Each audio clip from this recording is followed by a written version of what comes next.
Hello दोस्तों, कैसे हैं आप सब लोग। आपके चैनल ज्ञान क्लासेस में आपका स्वागत है। मैं जानता हूँ कि आप लोग सब अच्छे होंगे।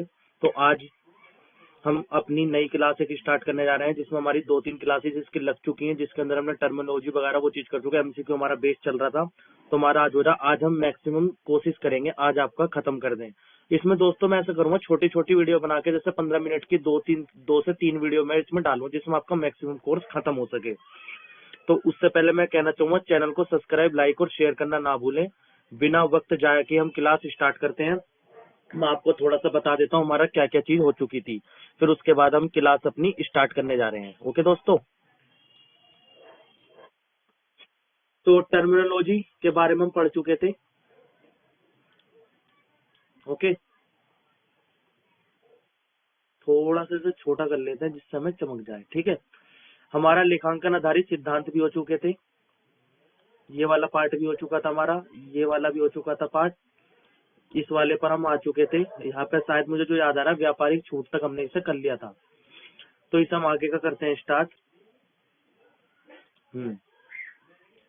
व्यापारिक छूट हमारा हो चुका था। उसके बाद व्यापारी द्वारा व्यापार में से व्यक्तिगत प्रयोग के लिए जो राशि या माल निकाला जाता है उसे क्या कहते हैं? आहरण। नेक्स्ट, प्रारंभिक लेखे की वह कौन सी पुस्तक है जिसमें समस्त लेन देन तिथिवार लिखे जाते हैं? जर्नल। नेक्स्ट, खाते तो कितने प्रकार के होते हैं? खाते 3 प्रकार के होते हैं। कौन कौन से? व्यक्तिगत खाता, वास्तविक खाता और नाम मात्र या अवास्तविक खाता। वास्तविक खाते किससे संबंधित होते हैं? संपत्ति और दायित्व। दोहरी प्रविष्टि प्रणाली किस देश में पेश की गई? वो आपकी इटली में, जिसमें मैं आपको पहले भी बता चुका हूँ। इस पर से दोस्तों क्वेश्चन आने के मैक्सिमम चांस है कि आपका क्वेश्चन लग सकता है इसमें से, तो इसे जरूर पढ़ के जाएं। कि पहली क्लास में मैंने इसके बारे में बहुत अपना डिस्कस करा है। जो भी बच्चा अकाउंट की क्लास मेरी देखता है कहीं से कहता है, उसके वो कहीं ना कहीं तो काम आई जाएगी। ये नहीं कि वो एक ही लेवल पर काम आएगी, उसकी कहीं ना कहीं वो काम आ जाएगी। रोकड़ खाता है वास्तविक खाता, इसके बारे में हम थोड़ा सा पढ़ लेते हैं।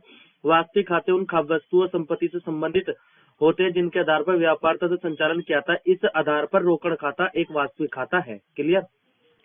थोड़ा सा हम पेन छोटा कर लेते हैं, ये आपका बाहर निकल रहा है उससे ग्रिप से। ये रहा, ये हमारा ठीक रहेगा। क्लियर? आते हैं अब इसमें। निम्नलिखित में से व्यय छाटिए, व्यय कौन सा है? सबसे नंबर 1, ये वाला क्वेश्चन बहुत इंपॉर्टेंट है, बढ़िया है। इसमें व्यय क्या है? व्यय में छाटने में बच्चों को प्रॉब्लम होगी, लेकिन मैं आपको इसका एक सिंपल तरीका बता देता हूँ, जो आप क्लास में से याद रख सकते हैं। भवन एवं स्थायी संपत्ति, यह आपका क्या है? भवन स्थायी संपत्ति है।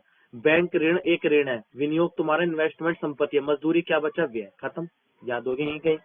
जिस पुस्तक में सभी खातों के वर्गीकरण का संग्रह किया था उसे कहते हैं खाता वही। क्लियर? निम्नलिखित में से कौन सी प्रविष्टि का लेखा मुख्य जनरल में नहीं किया जाता? उधार विक्रय का। अब मुख्य जनरल की प्रविष्टि कौन कौन सी है? ये नाम आपके सॉरी, मुख्य जनरल की प्रविष्टि कौन कौन सी है? प्रारंभिक प्रविष्टि, छठवीं प्रविष्टि, अंतिम प्रविष्टि, अनौपचारिक प्रविष्टि, स्थानांतरण प्रविष्टि, समायोजन प्रविष्टि, संयुक्त प्रविष्टि। नेक्स्ट आता है, मुख्य जनरल में लेखा होता है समायोजित एवं सुधार प्रविष्टियों का। अभी सब पढ़ लेते हैं हम। व्यावसायिक में होने वाले प्रतिदिन के लेन देन, व्यवसाय में होने वाले प्रतिदिन के लेन देन का लेखा व्यवसाय की सहायता पुस्तकों में किया जाता है। इसके आधार पर खाता में खाते खोले जाते हैं। सहायक पुस्तकों के अंदर निम्नलिखित पुस्तकें शामिल है: रोकड़ पुस्तक, किराया पुस्तक, किराया वापसी पुस्तक, विक्रय वापसी पुस्तक, प्राप्य बिल पुस्तक, देय बिल पुस्तक। मुख्य जनरल के अंतर्गत उन लेन देनों का लेखा क्या आता है जो उपयुक्त लिखित पुस्तकों में शामिल नहीं होता। मुख्य जनरल में उन लेन देनों का लेखा क्या आता है जो पर्सन 17 में बढ़ी था, मतलब पर्सन जो 17 में कर चुके, ये वाला आपका, ये वाली चीज पढ़ चुके। ठीक है,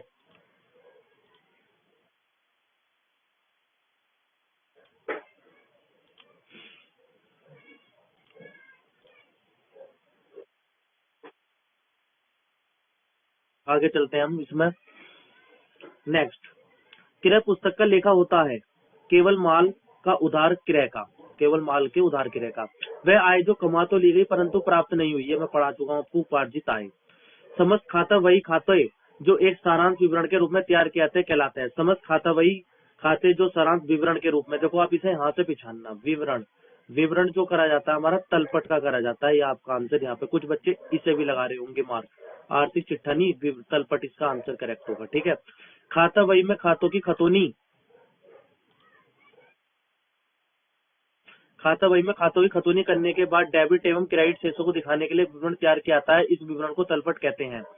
विभिन्न खातों के डेबिट का शेष तथा क्रेडिट खातों के शेष का योग बराबर होना चाहिए। एक बार जब डेबिट तथा क्रेडिट शेष का योग बराबर हो जाता है तो इस बात का विश्वास हो जाता है कि लेखांकन कार्य गणितीय शुद्धि से मुक्त है। इससे अभिलेखों के गणितीय शुद्धता की जांच स्वयं हो जाती है। तलपट एक प्रमाण है, गणितीय पुस्तकें रूप से ठीक लिखी गई है ये, ठीक है। इसके बारे में आपको थोड़ा सा पढ़ा देता हूँ। तलपट का हास्य परीक्षा सूची अर्थात यह एक प्रपत्र होता है जिसके अंतर्गत खातों से संबंधित शेषों के आधार पर इस बात का परीक्षण किया जाता है कि खाता के खाते गणितीय दृष्टि से ठीक ढंग से लिखे गए हैं। और यही नहीं, तलपट के डेबिट व क्रेडिट पक्षों का योग बराबर आता है। तो यह माना जाता है कि खाता गणितीय दृष्टि से सही है, किंतु यही एक प्रमाणीकरण खातों के पूर्ण शुद्ध होने का दावा नहीं है। तलपट शेषों की सूची केवल व्यक्तिगत वास्तविक खातों की, समस्त खातों की,